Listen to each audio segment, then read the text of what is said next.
Difficult starts on paper in the Championship for Norwich City, for Plymouth Argyle, for Cardiff City, and for plenty of other sides that are sort of would have been hoping to do better. But which of the teams in the Championship can it start to improve after a slow start? Luton and Millwall, of course, are the other side looking to kick on from a disappointing beginning to the Championship. That's what we're going to discuss on this Championship podcast.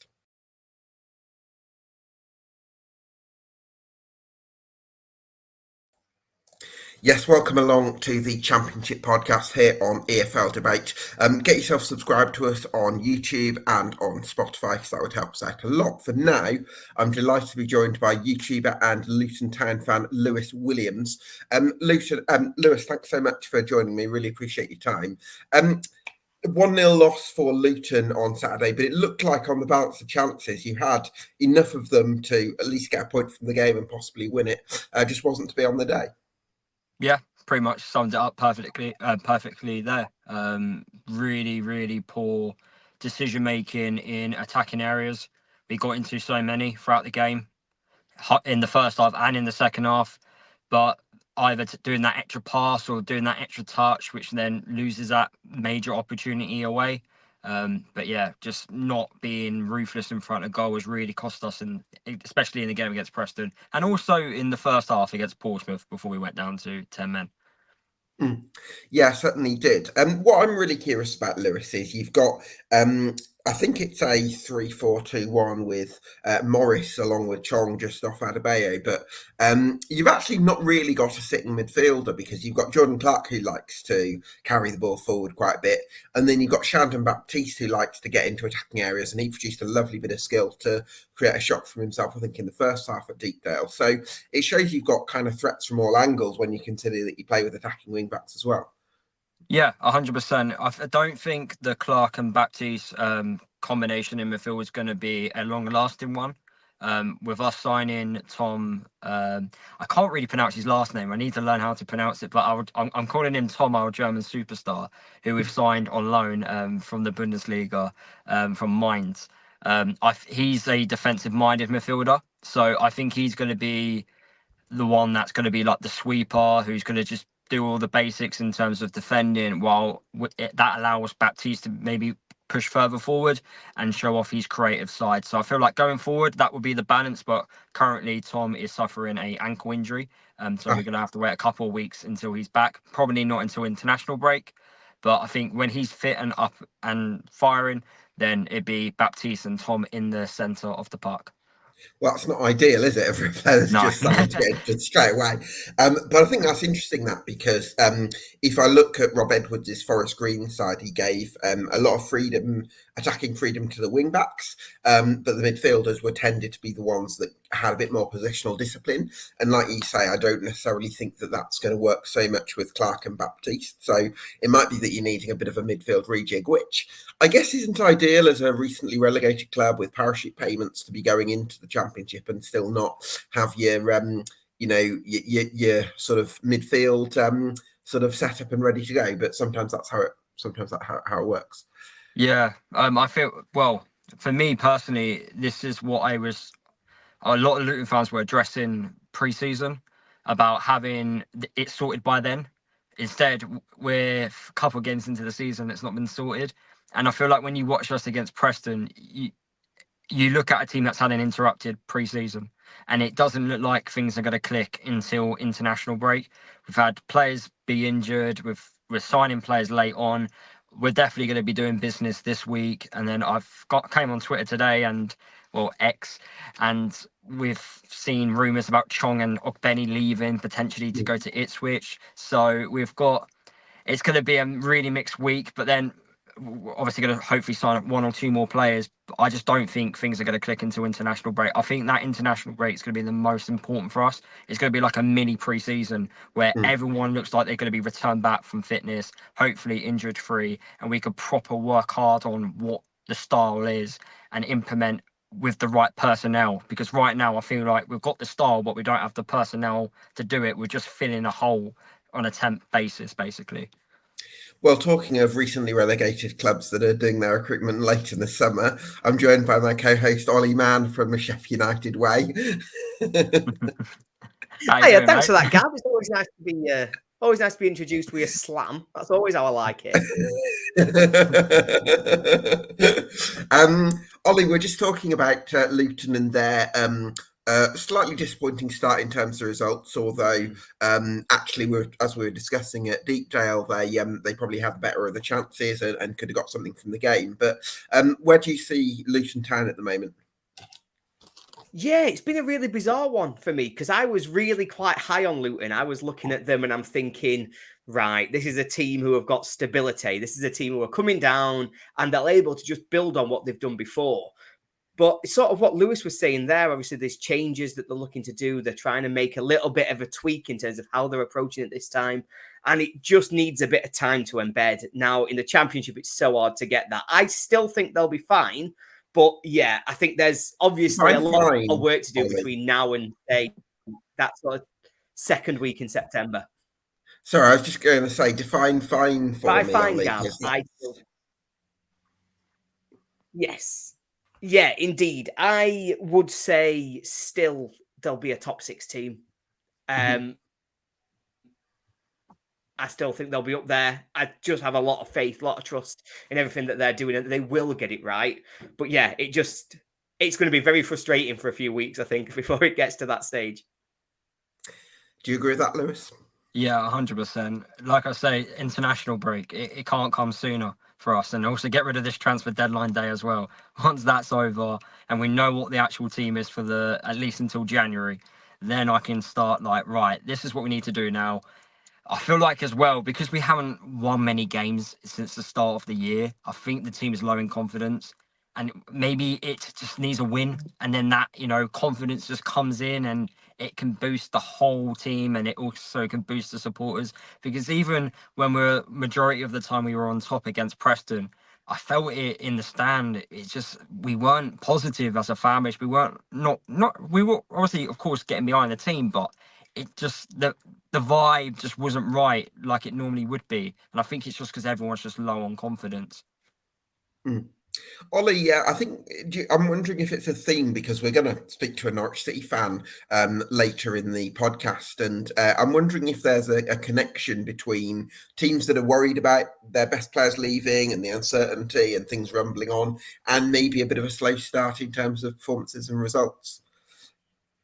Yeah, you see it all the time, don't you? Where teams have got all this uncertainty hanging over some of their key players. And then when you see the settled teams and how they attack the league, Burnley are another one who've come down with United, with Luton. And at the weekend, you see again, there's an impact of all these players having conversations about them, all of the different discussions about transfers.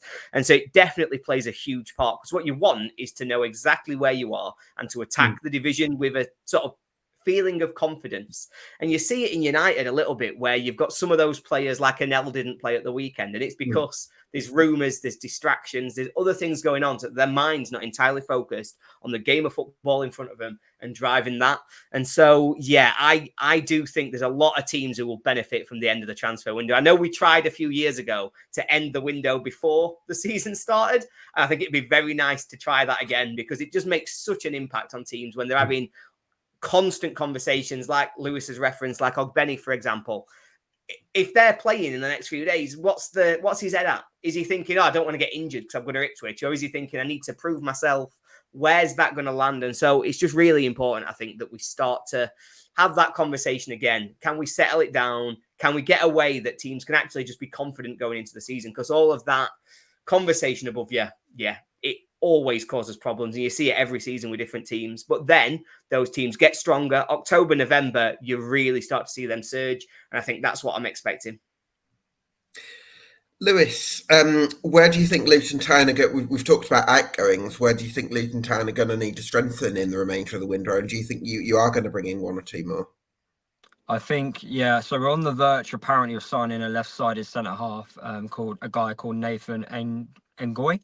I think I've butchered his last name. He plays for Standard Liège in Belgium. Okay. Right. He's 21. I think the fees worth around about £5 million. But their fans reckon in like literally in a season, he's going to be worth triple that amount. So Wow. we've got someone who's like a young emerging talent. Hopefully, who knows what he could do in English football. But if Starting he does, over Amari Bell, then you yeah. think, well, So someone actually put like a, when they do like a comparison stat graphic, and the stats alone were very similar, but Nathan Ngoy was a lot better with the ball at his feet. He's a much better passer on the ball. So that's definitely looks like someone who we were going to bring in. And then Amari Bell could be potentially more of that left wing back cover for Alfie Doughty if he gets injured, because we don't really have cover for him. We've got Joe Johnson, who's one of our very own, trying to break through into the team, but whether or not he's good enough for the Championship is a different story. right So, now. yeah, so potentially a left-sided centre-half and a left wing-back that's going to come in, which looks like this Belgium lad is. And then an attacking player, really, because there's a lot of argument about Luton. Should we play Joe Taylor, who's got a lot of clubs after him? He had two fantastic loan spells last year. Will he get an impact? Now, Morris and Adebayo are very similar strikers. Yeah. They are target men.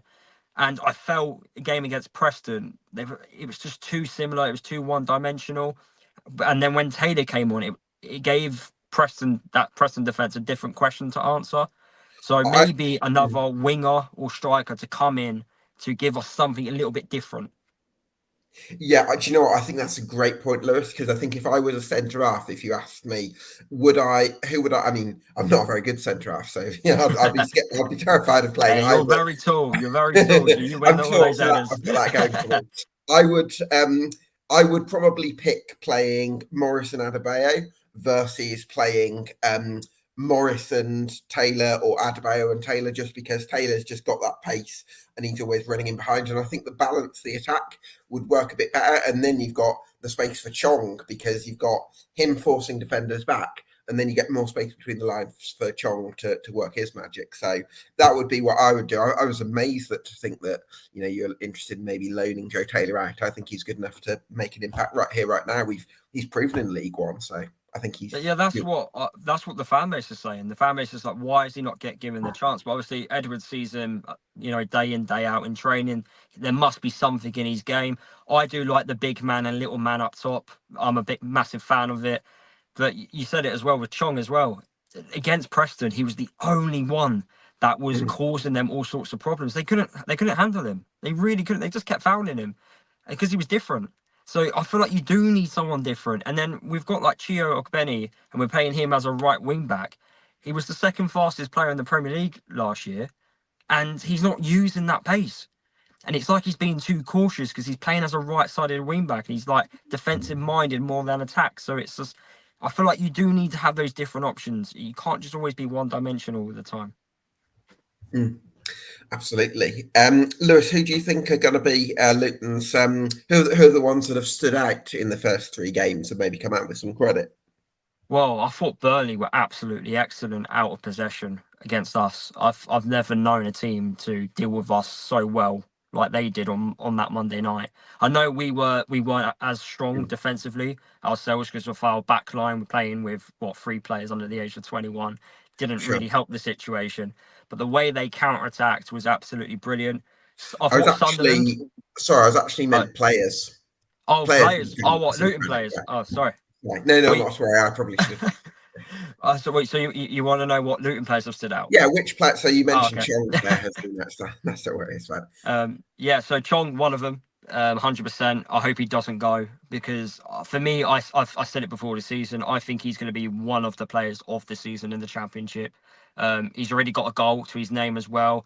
And he just causes teams so many problems. Every time I watch him play, defenders are scared of him because of his skills, his dribbling ability, his pace. He has everything which I believe you need to become a Premier League player. He just needs to add goals and assists to his game. If he can do that, he's going to be playing Premier League football next year, whether that's with Luton or with someone else.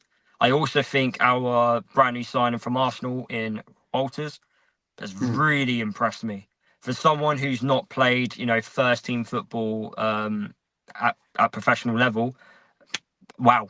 Just wow. I thought he dealt with the Burnley defender attackers quite well. I know we conceded 4, but that doesn't tell the whole story. And then against Portsmouth, we kept a clean sheet. I thought he dealt with the Portsmouth winger quite well. And then I was really disappointed not to see him start against Preston. But even when he came on against Preston, he caused problems then. And for someone we got on a free transfer, he really is impressing me, and I'm looking forward to his development. Ollie, who do you feel like Luton are a team that would worry you in terms of as a sort of promotion rival, do you think? This is a bold statement, thinking that we're going to be a promotion rival. Yeah, I think so. Well, to be honest, I said it at the start of the season, and I'll stick to my guns. I still think there will be 3 teams that pull away as sort of stand out and be better than the rest. I think United, Luton will be in that second chunk. The playoff teams, the sort of 4th, 5th, 6th spots. And so certainly I wouldn't want to play them, for example, in the playoff. I don't want to play them particularly in a few weeks when they come to Bramall Lane. So I definitely won't want to play them in the playoffs. It's that kind of attitude. I think one of the things for me that is so interesting about Luton's season this year is actually obviously coming into it with so much expectation for the first time. It feels like they actually had this pressure on them. And actually, maybe a slow start takes that away. They can go back to that kind of, well, let's just come at it from a different perspective again. Let's actually come from behind, catching up. And I wonder if that will benefit them as the season goes on when others start to feel that pressure. You know, I still think that from what I've seen, Burnley, I still think Leeds, I still think Middlesbrough will be the 3. And then I think below that, I'd be backing Luton to be the next best. Interesting. Lewis, thanks so much for coming on and giving us your insight on the Hatters, and best luck for the rest of the season. No worries. Thank you for having me on. Cheers, Lewis. Delighted to bring in our next guest, which is Connor Southwell, a Norwich City fan of PinkUn.com, journalist as well. Connor, thanks so much for joining us. I watched your video reaction for that 1-1 draw against Sheffield United, and it sounds like you've made a lot of progress in spite of a lot of the off-field issues that have been, don't mean ownership, I mean sort of player exits that have kind of made things challenging for the club. Yes, it's been a very busy month. Thank you, gents, and good evening to everybody. Thanks for having me on as ever. Yeah, it's been a really topsy-turvy month, and it's been a busy summer at Carrow Road. And you think they started the season compared to last season with a new sporting director, new head coach, technically new owners, but not quite yet. So there's been a lot of change and lots to the squad as well. They've tried to go in a different direction with the transfer policy. As you say, there's been a lot of speculation around key players. There's been 2 very high-profile players from last season that have departed. So all of that context meant that I probably anticipated we were going to get a little bit of a slow start at Carrow Road, I think, because of all of a change of style of play and direction more generally. But yeah, I think when you compare, and this was the point I was making on Saturday, the opening day of the season, that performance at Oxford, which I think everyone will agree was under par, if we're going to be polite. If you put what Norwich did on Saturday alongside that, just completely different worlds in terms of performances. And even with the backbone one in the middle, they've improved week on week. And I think that's probably the bit that actually, even though that Norwich are winless after 3 games, that fans are looking at and going, yeah, okay, we feel quite positive about this, which is quite nice, I think. Ollie, change of style, change of ownership, change of manager, lots of loss of key players as well, lots of turnaround at Norwich City.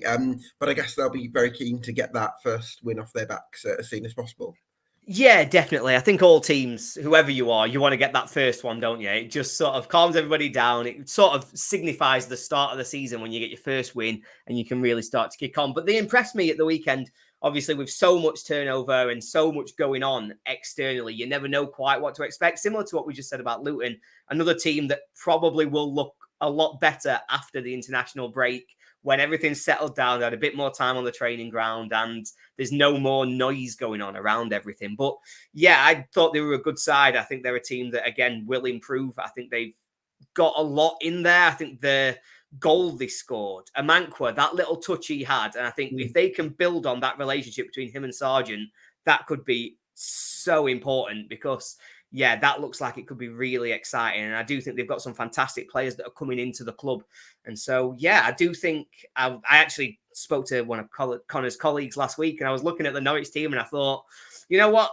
Once Thorup's got his ideas across, once they've actually got themselves settled in, they could be one to just keep a bit of an eye on in terms of that sleeper just coming up at the back.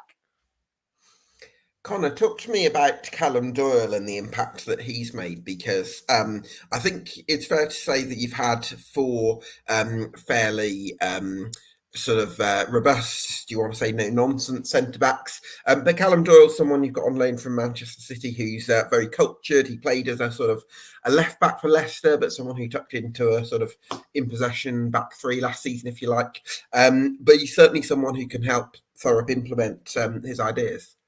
Yeah, and Norwich had to be really, really patient to sign him because he was included in Manchester City's squad to go away with the USA. So they were waiting weeks really to get that one from being verbally agreed to him actually being in the building. And it wasn't until the week of the Oxford game that they got him in. And it's interesting what you outlined there in terms of his role at Leicester, because that was something that Norwich City's recruitment team, Ben Napper, really looked at and identified him as somebody who could play a really key role, because Thorup is quite similar to Maresca, I think, in some of the structures that he likes to create. But and a bit varied.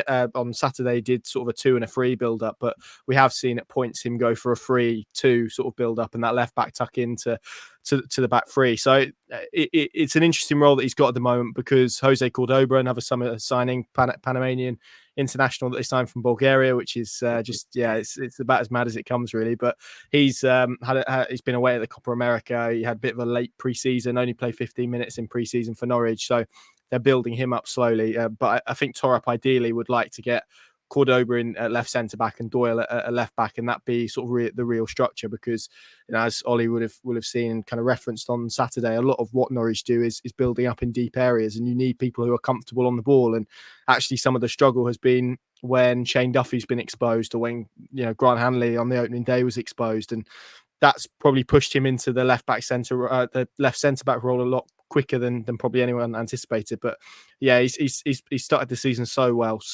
He's often you get defenders, and I think when we think of our clubs, we can all think of ones who have been ball playing defenders, but sometimes that's at the expense of some defensive qualities, and then sometimes you get those no nonsense players who really struggle when it comes to distribution. But I actually think Callum Doyle's a blend of the two. I think probably short, and people will have seen this from his spells at Coventry and Sunderland and Leicester as well, probably lacks a yard of pace or so, I would say, and maybe that is probably why he's not yet playing Premier League football. But I think as a defender, he's certainly impressed me actually, because he's proven himself to be really intelligent with his position, but he's still got this kind of old school willingness to wear his heart on his sleeve and go flying into tackles, and quite a passionate player. So I think he's one that fans warm to. But in terms of what Norwich want to do, as Ollie outlined, it's about getting key players in key positions and trying to get that happening as quickly as possible, with obviously all the change that is happening.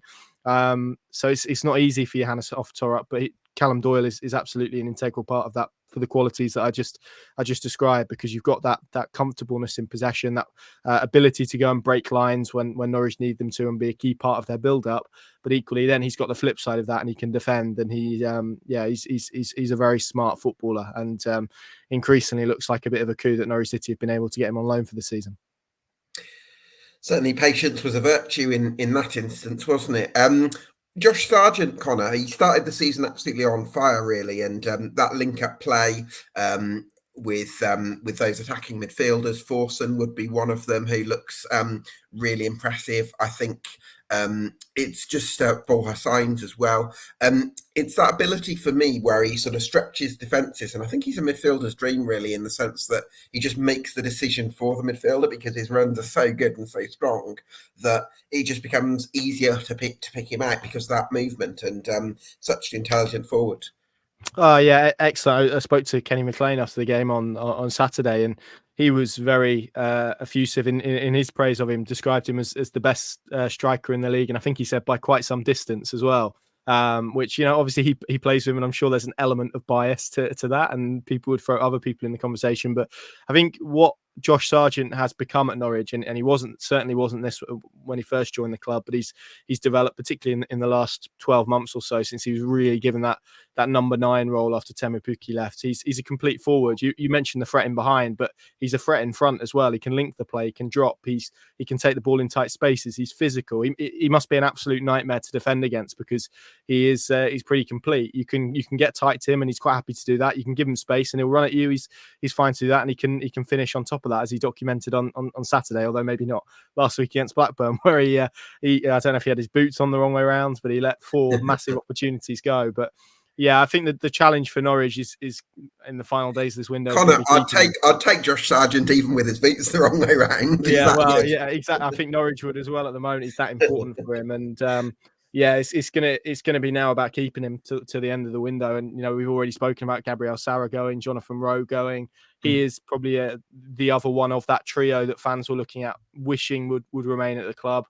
And I think you have to say probably for different, they were all important for different reasons, but I think Norwich would find it very difficult in this financial sphere to replace someone like Josh Sargent. If they sell him, they're not signing anyone who's better than him at this moment in time. So that's the big challenge that they've got over the next few days, because there's a fair few Premier League clubs who like Josh Sargent and who are in the market for a striker. So, oh God, not again.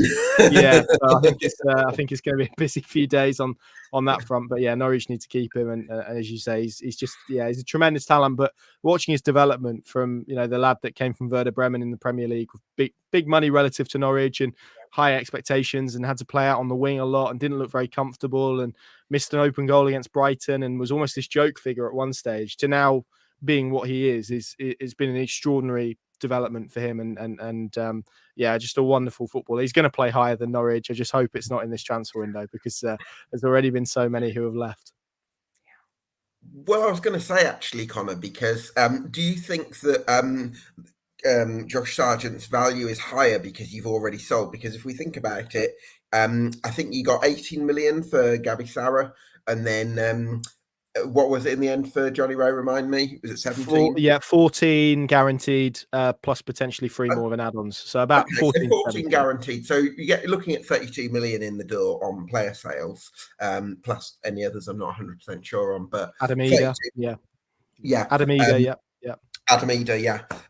So I guess this is a position where it's got to be an irrefutable offer, not irrefutable, irrefutable offer for Norwich City to sell. And actually, maybe it would have to be an astronomical fee to price them away from Carrow Road. Yeah, I think so. I think there comes a point for every club, and Ollie's in the same boat with Sheffield United at the moment, and the links with various players there. It's been very similar here.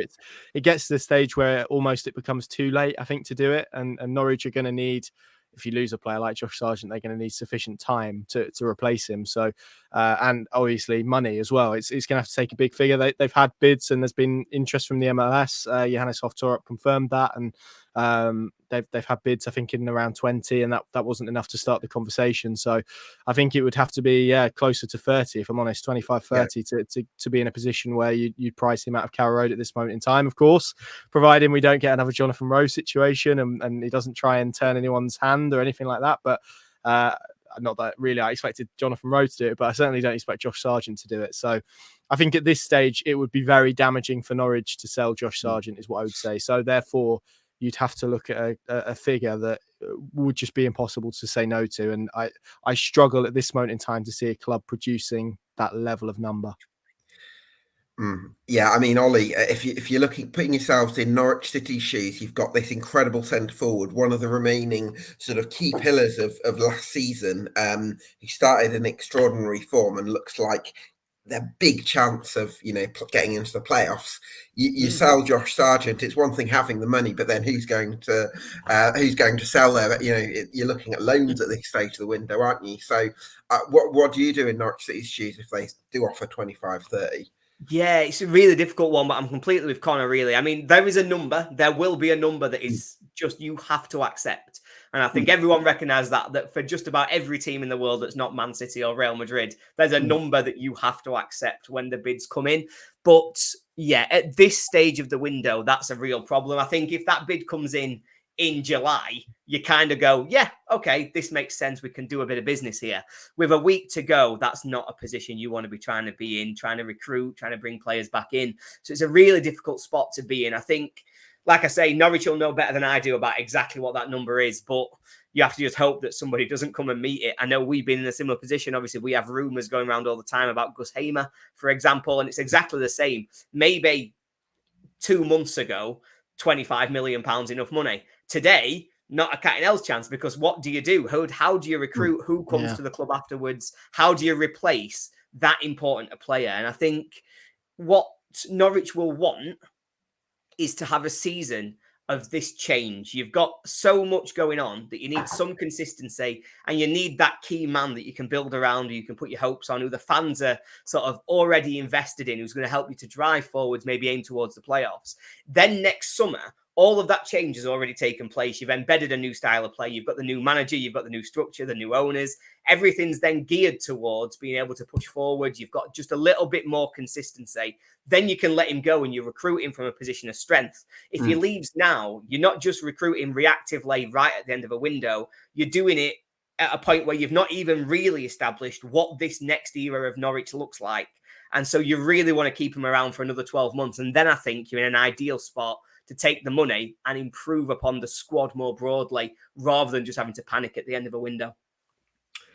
Absolutely. Connor, just before I let you go and bring in Nick Hart from Millwall, I wanted to ask you, are you more optimistic of Norwich City finishing in the top 6 now than you were before the start of the season? Are you less optimistic, or would you say you're about the same? Yeah, I'm not sure I ever really considered top 6 at all, to be honest with you. Really? And I think that's because of the size of the change. I think the turnover, the churn, the trying to change a whole style is so difficult, particularly with a lot of players who are uncomfortable with that style as well. So I think what I've kind of banked this season as really is, as long as we get to the back end of it and you see progress in terms of that style and in terms of the development and bedding in some of these young players, that obviously that wasn't the case with the club strategy 12 months ago. You only have to look at the signings that they've made, where they targeted a lot of 30-plus-year-olds last year, and I think their oldest signing this summer has been 23. So that gives you an indication of where they want to go with it. And new coach, who I think is very talented, and I think we saw a little bit on Saturday of his ideas and what he wants to do and how pragmatic he is actually in just tweaking slight little things. So I think in many ways, I think anywhere Norwich getting in the top 6 or anywhere near the top 6 would be a bonus this season. I think it's about progress, performances, developing and building a squad and a team that is in Ben Napper and Johannes Hoff-Torup's image. And I think if they get to that place in April and May, I think irrespective of league position, of course, with the caveat that they don't get themselves embroiled in any sort of relegation trouble, which I don't foresee. But I think as long as that isn't the case, then I think they've probably got a little bit of a free pass to an extent, as long as those performances show encouragement, as they have done, to be fair, over the last couple of weeks against what I think are 2 good sides, Blackburn and Sheffield United, particularly Sheffield United. You're a reasonable man, Connor. Listen, thanks so much for your insight. I really appreciate it. And good luck to the Yellows for the rest of the season, mate. Thanks, gents. Thanks for having me on. And keep up the good work. Cheers, man. Appreciate it. Cheers. Delighted to welcome Nick Hart to EFL Debate of Achtung, a Millwall fanzine. Nick, thank you for joining us again. Just wanted to get your reflections on a difficult start to the season for the Lions. I'm going to practice my pronunciation of the word Achtung with you first before anything else. It's a German. It's a German word. Achtung. Achtung. There we go. Millwall. I think the title of the show, viewers, is Slow Start. We've had the proverbial slow start, haven't we? 2 losses at home to Watford and then down at Bristol last weekend.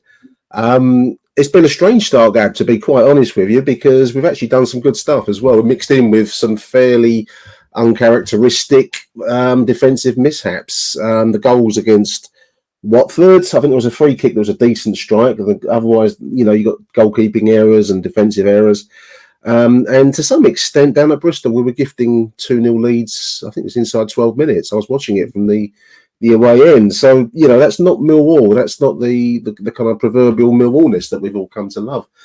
That said, we've actually not been too bad by our standards going forwards. We've scored 5 goals. We've got some decent talent in the side. I think there's still a lot of work to be done in terms of just what kind of shape Neil Harris wants attacking wise. We're still persevering with Tom Bradshaw up front as a kind of like the Duracell battery, runs all day until he drops, and but we're using a guy, I don't know what height he is. He's not 5'11". I'm 5'11". He's shorter than me, and we're using him as a target man. So there's a lot of bits and pieces that we're hoping will come together as this transfer week unfolds. We've signed some flair recently in Femi Aziz. I'm really looking forward to seeing him. Probably tomorrow. We're playing Orient in the League Cup tomorrow, and then certainly next Saturday at home to Sheffield Wednesday. So I'm hoping that the likes of Aziz, we've also got Romain Esse, a very promising youngster in midfield, showing some real flair and showing some real maturity, which is great to see. But yeah, it's been a mixed bag, to be honest with you. I don't know if any of you saw the edited highlights of the 0-0 draw at Hull, but do stick to the edited highlights because it was it's the best part of the game. Both sides would have felt they've had chances there, and we dodged a bullet of a penalty shot, but we also created a couple of moments ourselves. So it was at least good to see a Millwall side going to Hull and defending their way to a 0-0 draw. When you can say that, the world's turned on its head. Yeah, I did watch the edited highlights, thankfully. Good, stick to it. And I did sort of feel like your line of I'm going to give you a technical term here, Nick. I know you love it. I love a technical term. Is it transitions? Yeah. You're a very modern. Or expected goals is what I love. What is that? Absolutely. Real goals and expected goals. Anyway, go on. What are you going to do with today, Gab? Go on. You had a low line of engagement, as it were. Line of engagement? The SOM. LLMain. Achtung. Line of engagement. What's that? When someone tackles somebody else? Well, how does that work? What's that all about? A new one on me. Well, I suppose you had all 11 behind the ball a lot. Hopefully, yeah. Although we did only have 8 people on the bench at Pompey. We went to Pompey and Neil Harris pointedly only named 8 substitutes, making a dramatic point to the board. So we haven't fallen below 11 on the starting 11 yet, but I mean, it's that kind of message that we're running short of resources. But anyway, back to line of engagement. This is a great one. I'm going to use this. I'm going to nick this one. Yeah, please. But I'm wondering, though, do you think you would have been able to get away with having 11 men behind the ball at the Den, for instance, in the way that you did at Hull? Because I guess the Den fans probably want a bit more aggression. Yeah, I mean, it all depends on the circumstances. Of course, football's, it all depends on who you're playing. If we're putting 11 behind the ball against, the Commonwealth Garden Championship side at the Den, then there'll be calls for comment. If we're 1-0 up against Pep's Manchester City, then there'll be more toleration for 11 behind the ball. But no, I mean, to answer your question sensibly, no. I mean, there is an expectation at home we press forwards, and in fairness, we did against Watford. We did at Bristol. Defensive errors have let us down, and that's something that is, has been, commented on quite a bit around Mill circles. Also, the age of our squad, we've got quite an old squad. I think the oldest collective age squad in the Championship. So, there's that, and I think that makes a difference at a certain point against pace, anyway. Well, Nick, I was going to make that point actually. You brought Sean Hutchinson back, who, you might say is possibly on his last legs a little bit. Although he was at Bristol, Gab. Yeah. Yeah. But you let go of Alex Mitchell, who had a great loan spell at Lincoln City. Yeah. I'm actually wondering, could Alex Mitchell have been the next Sean Hutchinson, and was that the best decision in terms of squad building? Oh God, you've hit a good debating point. It's been doing the rounds on the Millwall scene. I mean, in all honesty, I hadn't really seen enough of Alex Mitchell. I've only read the accounts. He was player of the season. They love him at Lincoln, and I think he went to Orient and played well. Charlton now. Yeah, now Charlton. So you've got all these good reports. I can't really say how good a player is. I've not seen him, so it's I can only go by that. The letting go of Sean Hutchinson was a strange one. He'd clearly reached the end of his time. He's a great servant for the club. He's been there for a stalwart for some years at the Den. I think he's 32, 33, so he's very much on the latter stage of his career, and he went back up to Newcastle. and then we re-signed him, which was a surprise. I will be honest.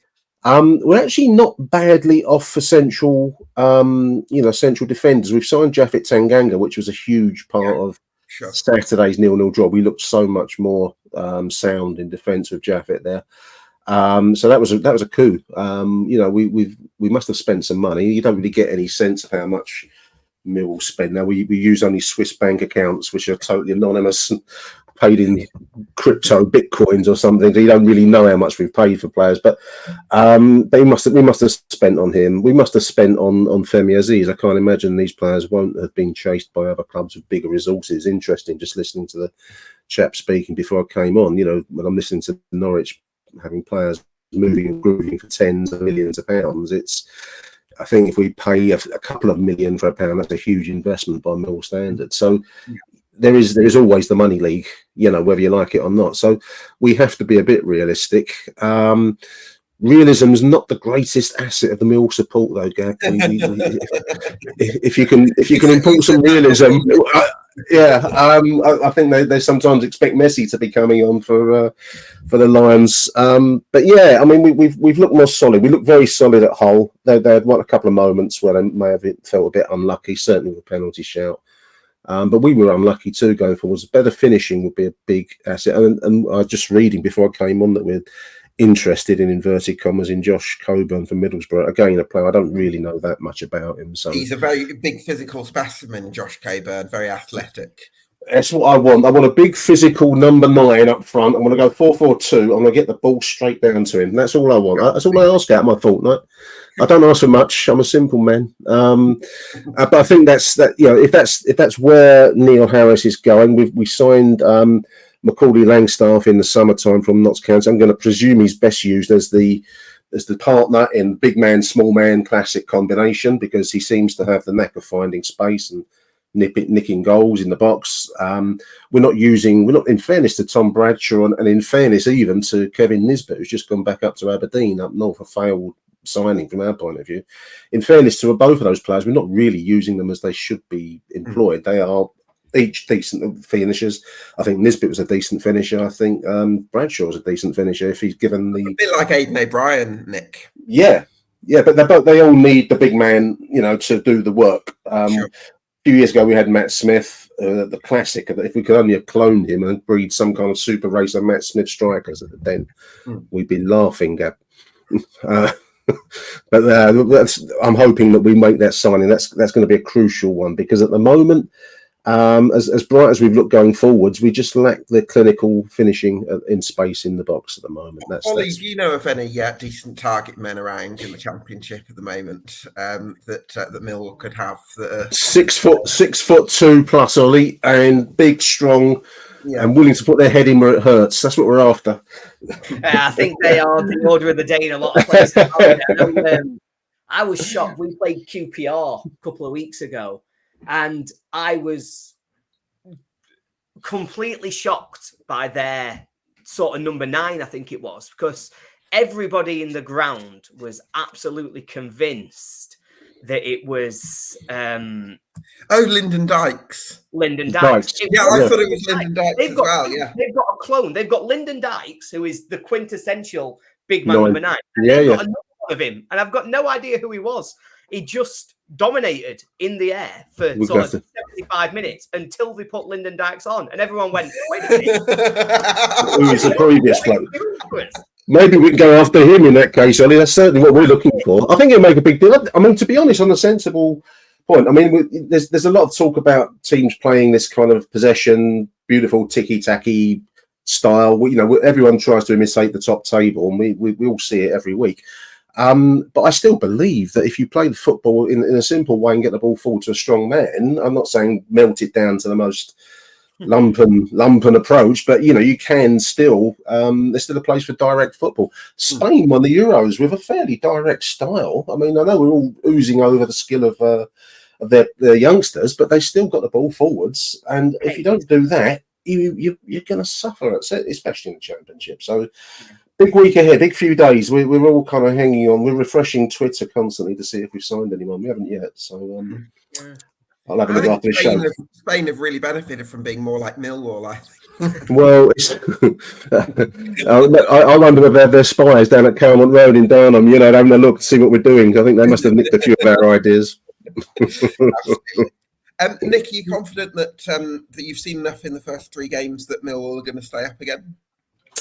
Our problem will be the squad being stretched. I mean, somebody put a number list the other day. We've actually got less players than we finished last season with. So we had a lot of loan players, some good loans actually last season. They really helped us when the backs were to the wall as we fought off relegation.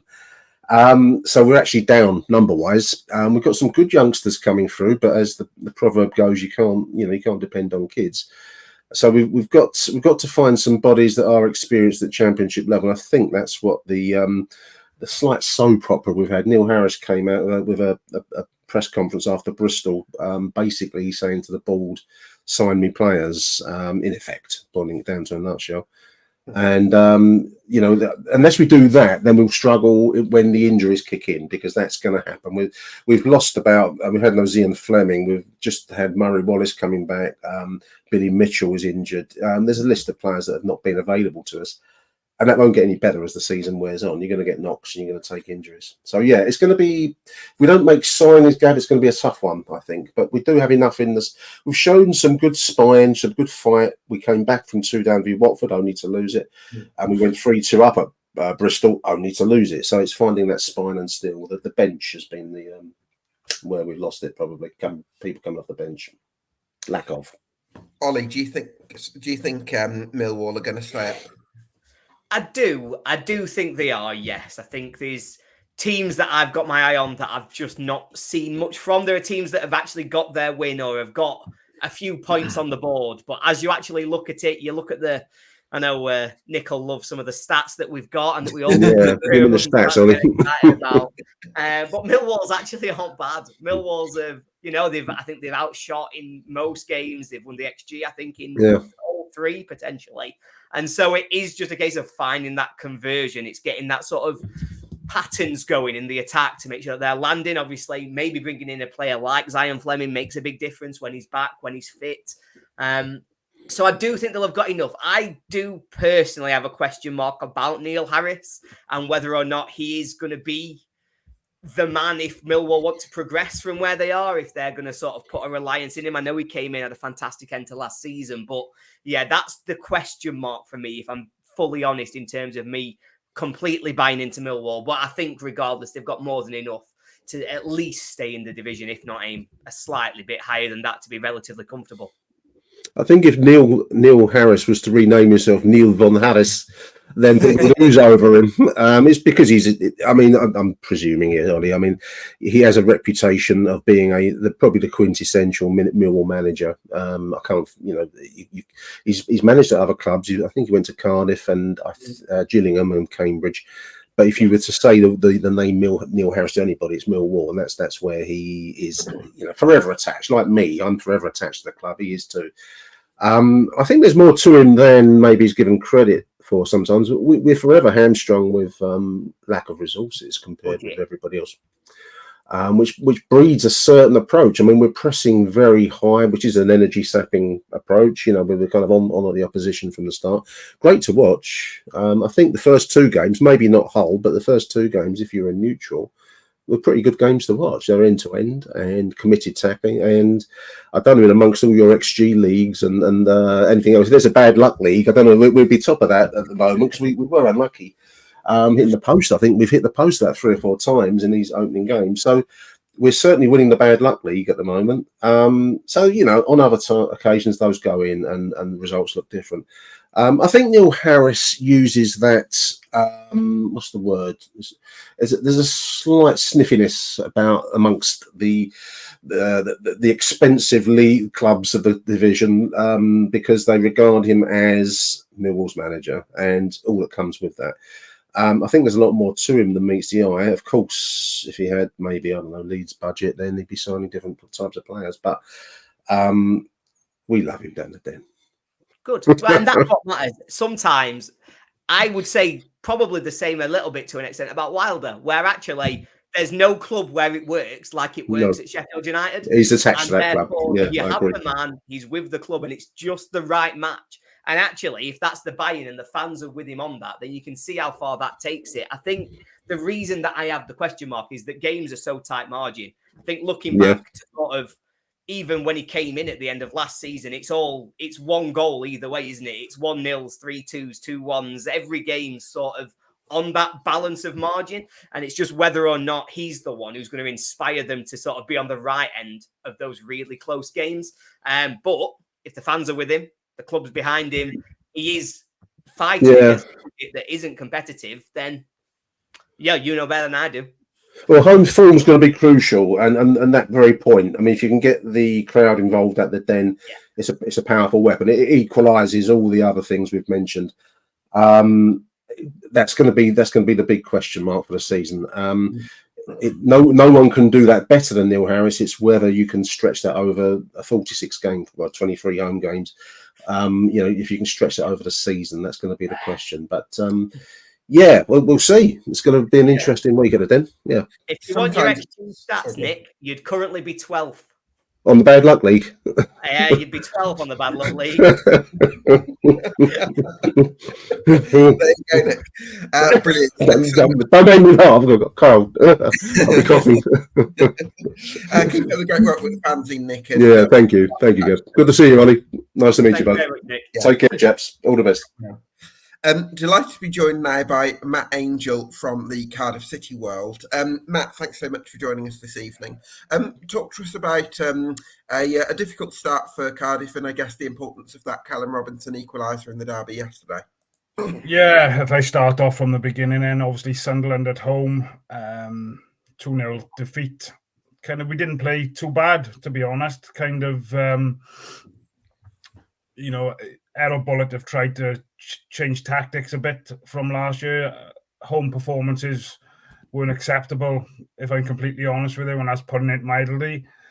And we started the game really well. It's just they scored a goal then from a free kick or a corner, and they just knocked the wind out of us really. And they got another one late on, but and then the Burnley game. 5-0, I don't know if that was warranted 5-0, if I'm completely honest. I thought we played some decent stuff. The horror goal right at the very beginning, 10 minutes in, again, killed us. Up until that point, I thought we was on top, to be honest. And even when we went 1 and 2-0 down, we were still playing some good football against a team who's going to be right up there, and if not, league winners, in my opinion. And obviously Sunderland 3 from 3 as well.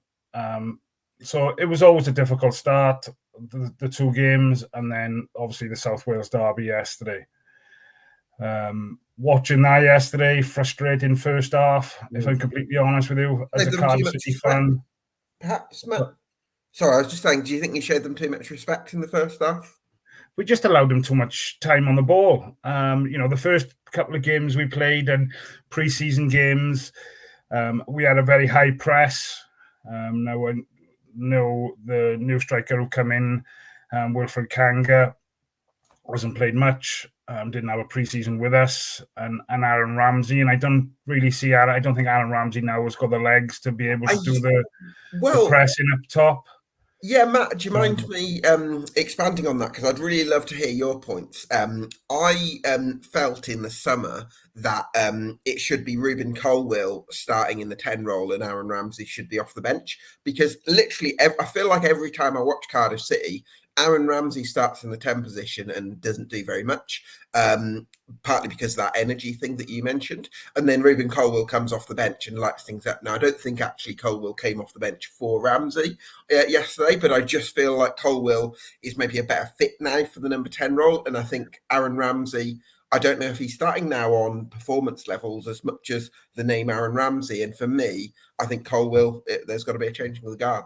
100% agree with you, Gab. 100% agree with you. We can't knock Aaron Ramsey for what he's done in his career. He's had a great career, but I think for him now to be playing in that role, I don't think he got the legs. I think against Burnley, he made a couple of big errors, which Burnley capitalised on. And when you're playing against the quality of the likes of Burnley, you make their mistakes, you're going to get punished. and unfortunately, we did get punished 2 or 3 times. I think 4 of the Burnley goals came from our mistakes, which, at this level, you can't afford to do.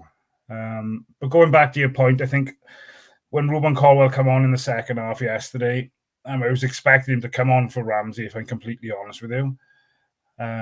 But Ramsey kind of went and sat a bit deeper, and I think he's more effective there for me. Again, I wouldn't say he had a great game yesterday, but I just don't think he's got the legs to play up top. And I think especially second half, where we kind of tried to press a little bit more, we put them under a bit more pressure, and I think the second half performance yesterday was a lot better than the first half. Just the press wasn't there. We just, the amount of times I watched Darling bring that ball out 10, 20 yards without a Cardiff player anywhere near him was incredible. And when the Cardiff City players had the ball, there was 3 or 4 Swansea players on him straight away. And, it always thinks to me, Swans over the last couple of years, obviously Swansea have had the better of us. There's no arguing that, as much as it pains me to say it.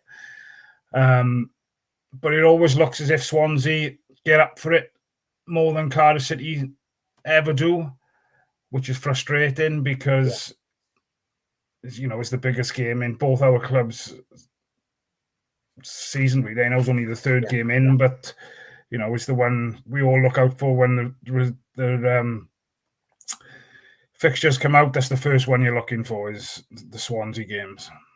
Yeah, it's frustrating, isn't it, Ollie, when you go into those derby games and you feel like it's one thing getting beat, but when you feel like you've not really done yourselves justice. But luckily for Cardiff, they were able to turn it around and get something.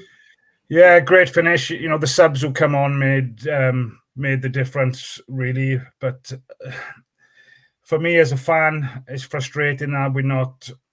Obviously, he's got his reasons behind the squad selection and things, and he's obviously getting paid a lot of money to make those decisions. But I'm one of these people who are not afraid to voice my opinion. I think we've all got our opinions, good and bad. I think we can all voice our opinions. I'm fully behind Errol Bullitt. I think we've just got to have a bit of patience. Something I don't think many Cardiff fans we've got. Our expectations are very high, but a very difficult start. We knew that.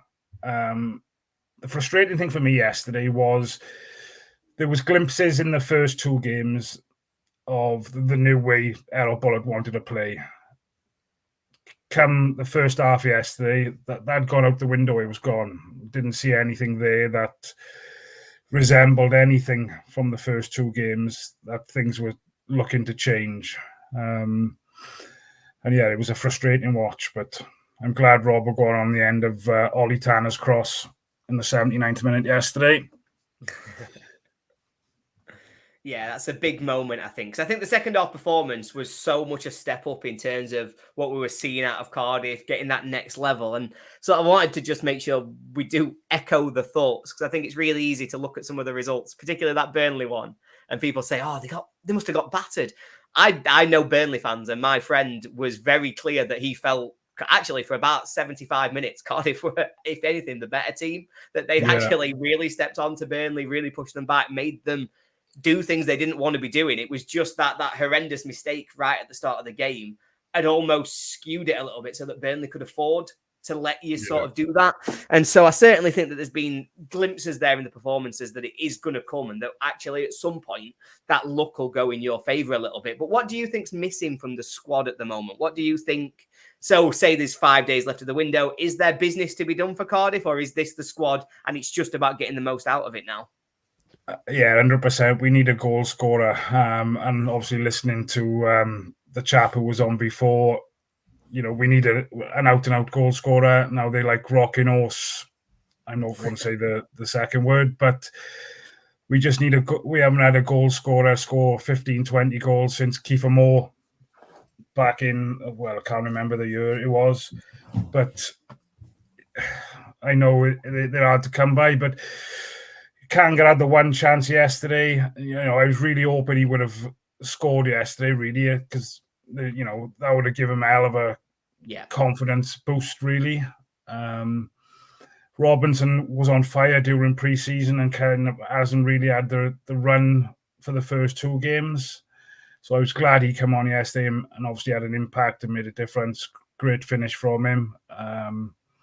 But yeah, we're desperate for another striker. We've got Isaac Davis, who've come back from his loan in Belgium, picked up an injury now. He's looking to be out until probably Christmas time, if not a little bit longer. Keon Atete is out injured. So, is an area that we definitely need to strengthen in, really, if we can. I think that creativity behind them as well. I feel like you've recruited really well this summer. I feel like obviously you look at Willock, you look at El Ghazi, you look at some of these players who are coming in, and they really are sort of that step up, I think, from the players that have been there and really sort of looking to take it forward. So hopefully you can find that sort of last piece of the puzzle. Yeah. It's just getting them all fit now. We've kind of signed them and they're not ready. But I suppose when you've got the option to sign the likes of El Ghazi and Robertson, regardless if they're fit or not, if they're a month away, you can't kind of turn that opportunity down, I suppose. So again, going back to the P word, having a bit of patience. I know it's a cutthroat business, it's a result-driven business, but I think as Cardiff fans, we just need that patience. Back the manager, and the board have backed him through the summer. I'm surprised, if I'm completely honest, but like you said, we've done some good business. But I think there's still 1 or 2 potentially that might be coming through the door this week. More confident than you were before the start of the season, a little bit less given the results, or about the same, would you say, Matt? About the same, if I'm honest, Gab. I've been quite impressed. I was lucky to watch some of the pre-season games, go and watch them live. And the Carabao Cup game, I'm a season ticket holder with my boy, so I try to go to as many games as I can home and away. And the difference, like I said, we haven't put a full performance together yet, but there's glimpses there, and there's something to be positive about, I think.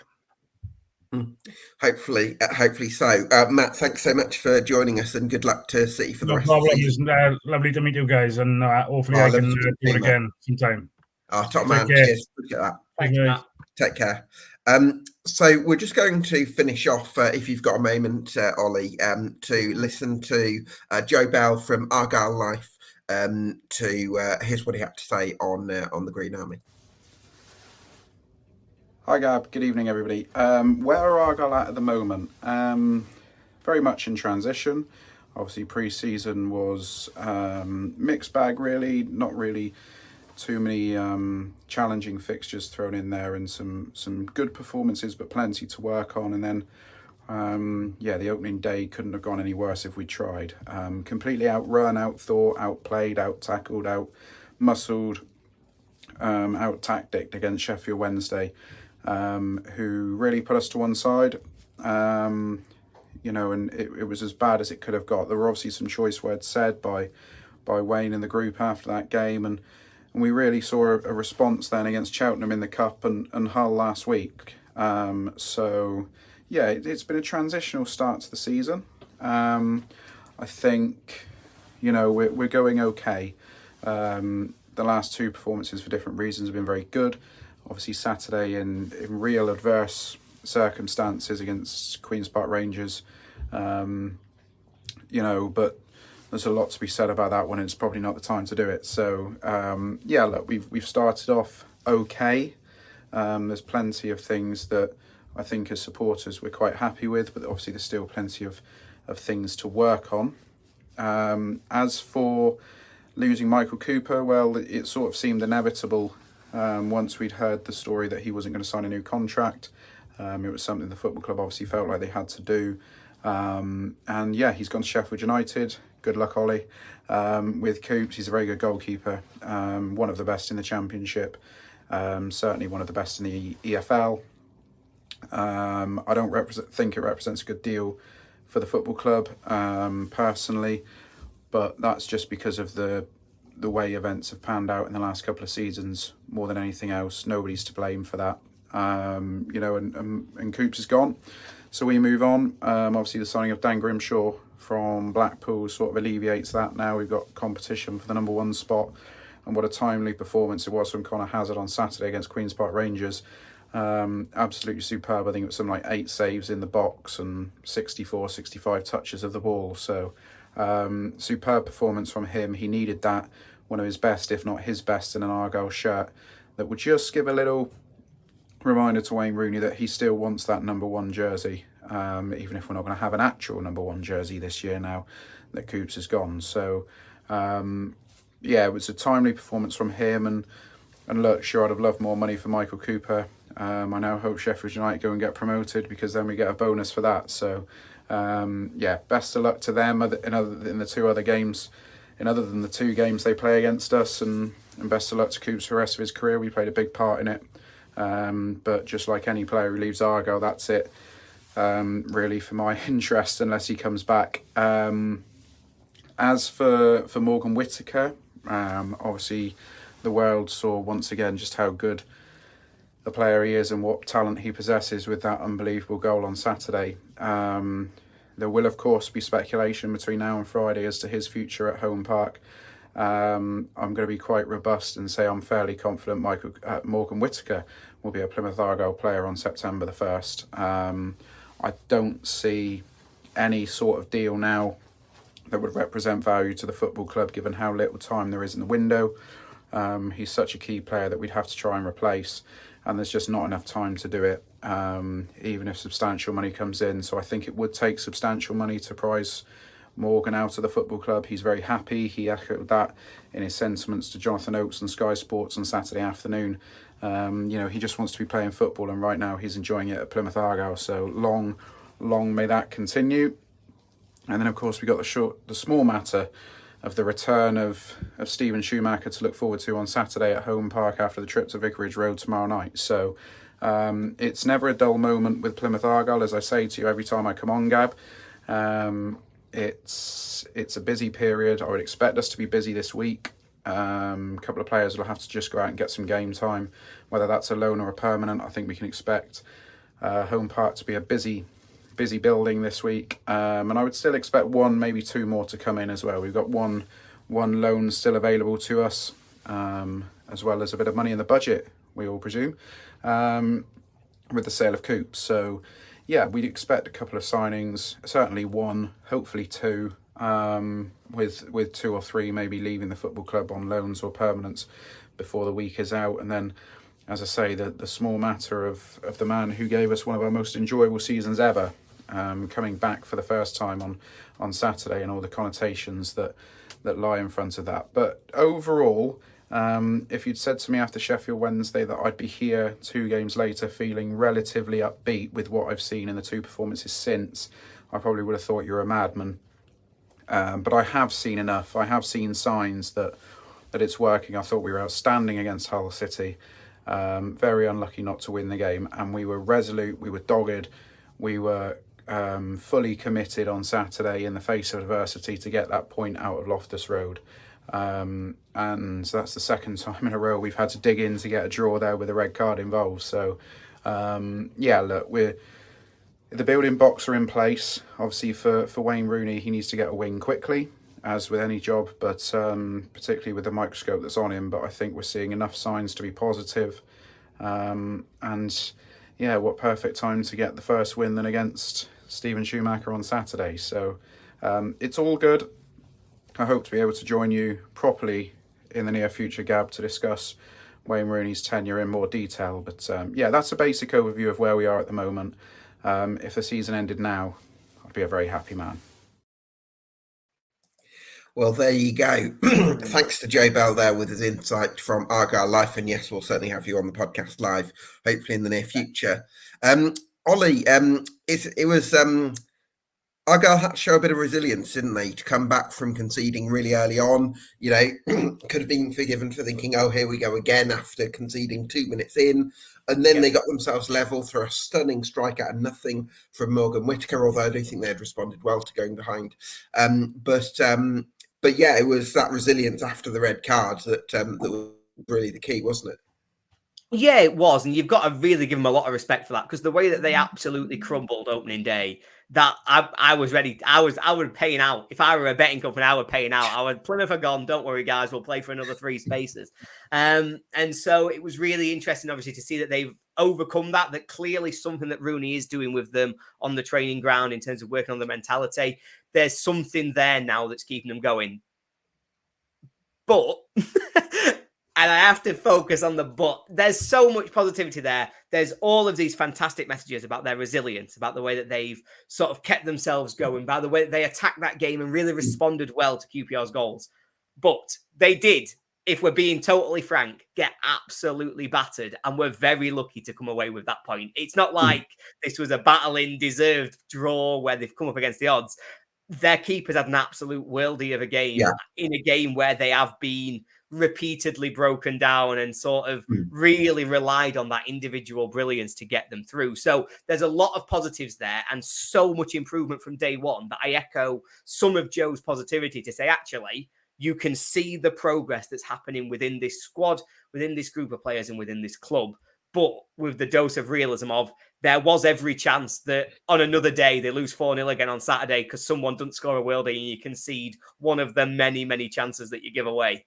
Yeah, I think that's a great point, and that's the kind of balance that I think is really important to reflect, because the other thing is the keeper had a worldie, but also Morgan Whittaker, that sort of goal that was completely out of the blue. He's not gonna do it every week. It's not really sustainable. Apparently, Gab, it's a 0.01 XG. You're scoring 1 in 100. Don't tell Nick that from Millwall. No, Nick will kick off. Nick, I hope you're not still watching, because he'll not have any of that. But it's one of them where on another day there's no way that goes in. Yeah, I know, and it's like you can't, like, they've got to start trying to find ways of creating a few more chances. And hopefully that will come. But it's interesting. Also not a great run of fixtures that they've got in front of them when you actually look at sort of what they've got coming. Obviously, it's Schumacher on Saturday against Stoke, but then after the international break, it's Sunderland, West Brom, Luton, Burnley. That ain't a run of games I'd want if I've not already got a win on the board. So it's really about them. They really need to react on Saturday to come up against Stoke and get a result there. And then after the international break is when that resilience will really get tested about whether or not they can build on those performances and show that fighting spirit again, because there's a lot of chances there that teams are going to try and steamroller and that they've got to try and react to. Yeah, blimey.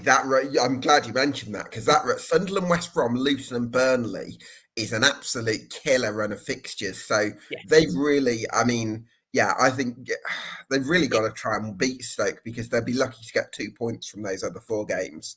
So looking at that run of games, it's very easy to see a scenario where we're sat here saying that Plymouth have got 3 points from 8 games. Yeah. And that's a very different perspective on where they're at. So I do see the also at that point, just to add to that, Ollie, at that point, there's so much pressure on the games against Blackburn, Cardiff, Millwall and Preston North End that are a bit more winnable, but you'd be going into those games with that sort of return. So they've got it. I think I don't want to put too much importance on games in August, but just looking at how it's the 4th game of the season, but it feels important. It does feel important, doesn't it? Well, listen, I just wanted to have a quick general circle back to the teams that we've discussed this evening, and sort of which ones are, if you had to rank them in terms of confidence that they're going to improve, I guess for me, Luton and Norwich would be at the top of that, because there's enough. Speaking to Lewis and speaking to Connor, although they're both in the bottom 6, you didn't get the feel from either of those fans that there's anything to worry about. No, I'm seeing, like I said at the start, Luton, I still will put money on them to be top 6. Okay. They've had a slow start, but coming off relegation, coming off the emotional trauma that you go through in terms of 6 months without winning a game of football, they need to get that monkey off the back. They need to just get this season started. Maybe that's after the international break, but you can afford to have a slow start for 4 or 5 games as long as you then kick into gear and really start to catch up. I also think the expectation shift will be a lot more manageable after a bad start. Oh, Luton are expected to be top 2 challengers. They're going to be brilliant. Suddenly becomes they do well to get themselves into playoff from here. And that'll really suit them, I think. That echoes the journey that they've been on these last few years. So lot of confidence in Luton. Norwich, they were good. I think they're good. I think, again, no worries at all. Probably top 10 finish. Yeah. I don't think they've quite got enough for the playoffs, but I expect them to be in and around there when we're talking next April. Millwall, I think, will be fine. Plymouth, I am worried about, because as I look at the league, it's not even really a comment on Plymouth. Plymouth are probably a little bit better than I thought they were going to be when the season started, but it's just looking at the league and seeing that Oxford actually look a lot better than I thought they were going to. It's sort of looking at teams like that and thinking, comparatively, actually, as much as maybe Plymouth look all right, they look better. And so it's a really difficult place for them. So I think they're the one that, of the ones we've discussed today, they're the ones that have really got my concern. Yeah, I think there's kind of a tier here. There's tiers here because it's like you've got Norwich and Luton, who we know are going to put a run together very soon based on their performance levels. I think you've got Millwall and Cardiff, who I think could get dragged into a relegation battle, possibly. But they've still shown enough to suggest, like Cardiff with their depth and Millwall with, they've still shown something going forward. But Plymouth, Argyle are the big ones where I'm like worried about them. It's a big week for them next week, both on and off the field, I think. Well, Ollie, thanks so much for joining us. Hopefully, look forward to having you on again next week as co-host. So thank you so much for joining us. Thank you to all our guests as well. Thanks to you for watching at home. This has been the EFL Debate Championship podcast, and we'll see you again next week. Cheers, guys.